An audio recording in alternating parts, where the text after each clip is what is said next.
మాకు ఇచ్చి దాదాపు 18 సంవత్సరాలు 20 సంవత్సరాలకు వస్తుంది సార్. 83 మందికి పట్టాలు ఇచ్చారు.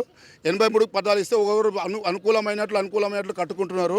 ఎవరు దుష్టశక్తులు చెప్పిన మాటలు విని మాకు ఎలాంటి సమాచారం లేకుండా అర్ధరాత్రి 2 గంటల రాత్రి వచ్చి పోలీసులు 70 మంది 80 మంది పోలీసులను తీసుకొచ్చి ఇంట్లోకి వెళ్ళి కూడా ఎవరిని బయటికి వెళ్ళకుండా పెట్టి కూల్చేయడం జరిగింది సార్.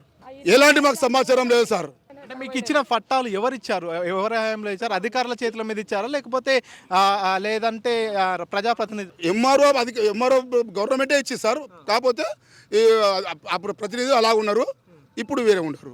అంటే ఎందుకు కూల్చేశారు? అధికారుల వర్షన్ ఏమైనా చెప్పారా? ఎందుకు కూల్చివేయాల్సి వచ్చింది అనేది మీకు ఏమైనా చెప్పారా? ఏం చెప్పలేదు సార్, మాకు అలాంటి సమాచారం ఏం లేదు. కాకపోతే మేము అడిగితే ఏమంటారు అంటే మలమల వచ్చి సామాన్లు ఎత్తుకపోవడము ఆపేయడము జరుగుతుంది. మేము పట్ట తీసుకుపోయి చూపిస్తే నీకు కట్టుకపో అంటారు. మళ్ళీ ఏం చేస్తారు, ఎప్పుడంటే అప్పుడు వచ్చి డబ్బులు ఇవ్వండి, మీ మనిషికి తీస్తే మీ ఇంట్లో పోవు అది అని చెప్తారు సార్. మళ్ళీ